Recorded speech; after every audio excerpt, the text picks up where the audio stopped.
Welcome to Advanced Quantum Chemistry and my first lecture about one-electron basis sets. In my previous lecture on Hartree-Fock theory, I told you that one normally solves the Hartree-Fock equations by expanding the unknown spin orbitals in a set of known functions, a so-called basis set. The same is actually done also for density functional theory, or in particular for Kohn-Sham density functional theory, as you will learn in later lectures. In the present lecture, I want to tell you now more about these basis sets. So we have here our unknown spatial orbitals, which we expand in this set of functions called a basis set. It's a linear combination, so since these set of functions are known, the thing which is really unknown is then the expansion coefficient C here. Now, in order to be this an exact representation, meaning that we can exactly represent or express the unknown spatial orbitals in terms of this basis function, this set of basis functions unfortunately has to be infinite. In practice, this will of course never be possible, so we will always have to work with an infinite basis set, which is then also an incomplete basis set. So when we use an incomplete such a basis set in solving the Hartree-Fock or the Kohn-Sham equations, we will actually not get the exact solution to the Hartree-Fock or Kohn-Sham equation. We get only an approximation, and we talk about the basis set truncation error. Now, if we, for some way or another, would be able to get an infinite basis set, then the results we would obtain we normally call the Hartree-Fock or Kohn-Sham limit. Now, what kind of functions are used now as basis sets? In principle, there are many possibilities. I will concentrate here on the kind of functions which are used in the calculation of molecules. Now, contrary to what you might expect, we actually do not use real hydrogen-like atomic orbitals. So we don't use the solutions of the Schrödinger equation for the hydrogen atom as basis functions.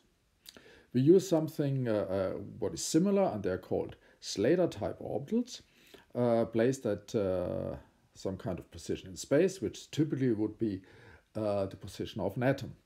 Now, the difference between hydrogen-like atomic orbitals, meaning the eigenfunctions of the Hamilton operator for the hydrogen atom or hydrogen-like atoms, and the Slater-type orbitals is in the part which is a polynomial in the distance of the electron from the atom, from the nucleus. In the real hydrogen-like atoms, you would have a polynomial in R, whereas here for the Slater-type orbitals, we have simply r to the power of n minus 1, where n is, of course, the main quantum number. The rest actually is the same. We have an exponential, and here we have a parameter exponent, zeta, which in the case of Slater-type orbitals, of course, can be optimized, whereas in the case of hydrogen-like atoms, it's given by some expression related to the nuclear charge and the main quantum number. And here we have the spherical harmonical functions, which we also have in the hydrogen-like atomic orbitals, as well as here in the Slater-type orbitals. So the difference between Slater-type orbitals and hydrogen-like atomic orbitals is here in the polynomial in R, where in the hydrogen-like atoms we have a polynomial, and here for the Slater-type we have just a simple r to the power of n minus 1. As a consequence of that, for the Slater-type orbitals, we do not have any radial nodes, meaning functions would have the same value of L and ML and therefore don't have angular nodes, but which have different values of the main quantum number n are no longer orthogonal, which they are, of course, in the case of the hydrogen-like atomic orbitals, where this polynomial, which we're missing here, would make them orthogonal. The main problem with the Slater-type orbitals, however, is something else, and the main problem is that there are no closed expressions for 3 and 4 center 2 electron integrals. remember the electron-electron interaction in Hartree-Fock theory, expressed by Coulomb exchange integrals, are these kind of integrals, two electron integrals, where we have four different spatial orbitals, which then here are going to be four different basis functions. And of course, the basis function could be located on different points in space, on different atoms. For example, on 3, or the maximum is on 4 different centers. So RA, RB, RC, RD all refer to a different atom or point in space. And now the problem is that if these basis functions here are Slater type orbitals, and they are located on 3 or 4 different points in space, then there is no close mathematical expression for evaluating this integral, which means if I want to calculate one of these integrals, one has to use a series expansion, which actually never finishes, or one has to do it numerically, and the consequence of that is that the calculation of these kind of integrals over Slater type orbitals is very slow. The alternative to that is the so-called Gaussian type orbitals. And the difference is that instead of the exponential function, which we had for the Slater type orbitals or for hydrogen-like atoms, we now have a Gaussian function, meaning here we have e to the minus an exponent alpha, which is called for Gaussian typically, and then r minus the center where it's located squared. So this is a Gaussian function. The form I've written up here is the so-called Cartesian Gaussian function. So I have the Cartesian coordinates of the position of the electron relative to the center where the basis function is located, for example an atom, x, y, and z to different powers I, j, k. And if the sum of these powers or exponents I, j, k is equal to 0, then we have an S-type function. If the sum of them is equal to 1, so either x and the other one are 0, or we have y and x and z are 0, are not there, then we have a p function. And there are, of course, three possibilities: I equals to 1, or j equals to 1, or k equals to 1. If you have I plus j plus k equals to 2, then we have d-type functions. But you will probably easily see that there are actually 6 possibilities for fulfilling this condition. So we get in these Cartesian Gaussian type orbitals, we will get 6 functions if we ask for d functions, which of course is not really correct. So we can transform these Cartesian Gaussian functions also to so-called spherical Gaussian functions, where we just have here the position vector of the electron relative to the center where it's located, to some power, times, again, the spherical harmonic functions. And if one does that, if one transforms the 6 Cartesian d-types, one obtains then the correct 5 spherical d-type function, as you sort of know from hydrogen atom or hydrogen-like atom, and we get one additional S-type function. So what is the advantage of using these Gaussian type functions, which are used in most programs nowadays?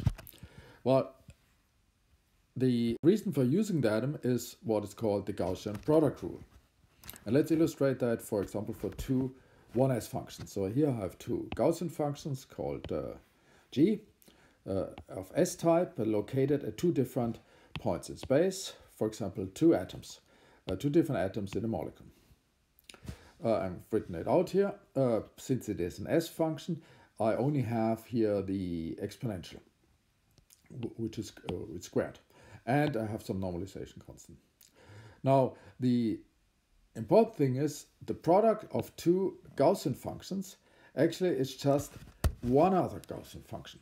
A Gaussian function which is located somewhere between the 2 original Gaussian functions.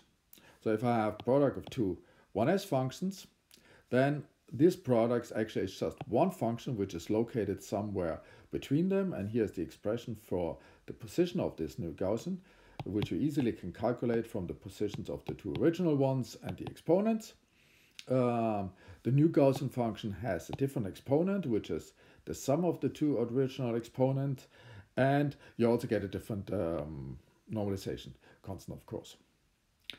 And that means when we have these two electron integrals, which can be, the basis function can be located at 4 different centers, then and the functions are Gaussian functions, then because of this Gaussian product rule, a 4-center 2-electron integral actually reduces only to a 2-center integral.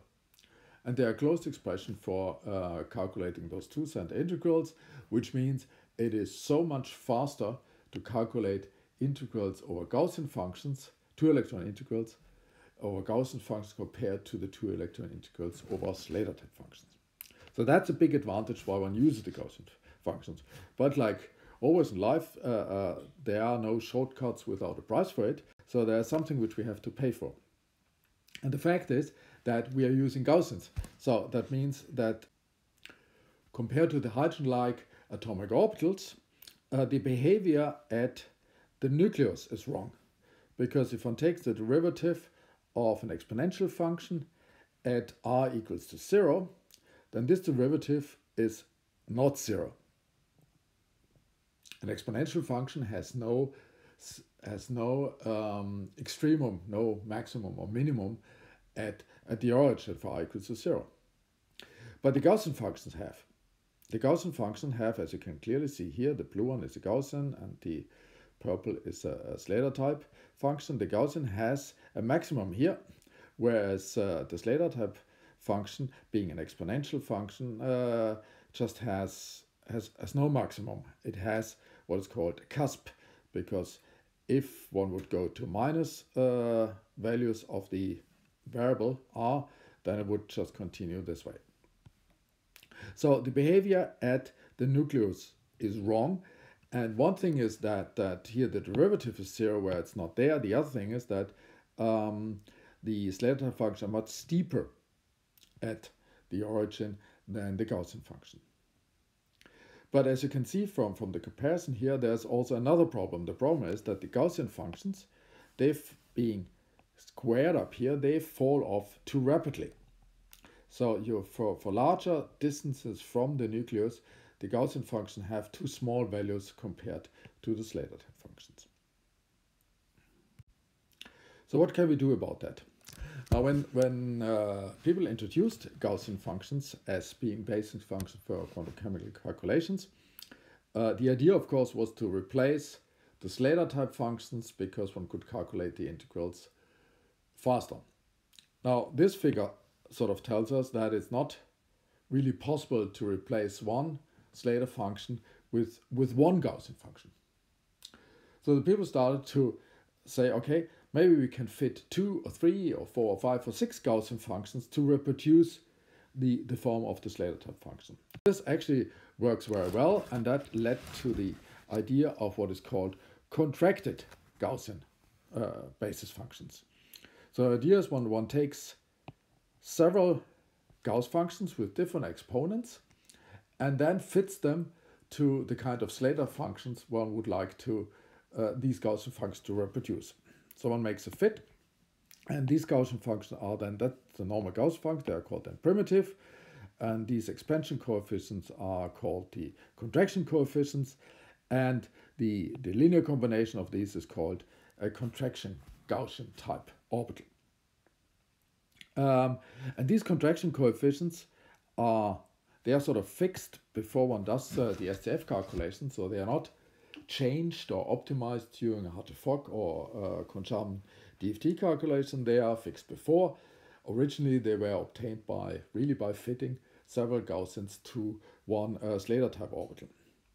Typically one uses 3 or maybe 6 Gaussian functions to fit one Slater type orbital, and there are some names for that.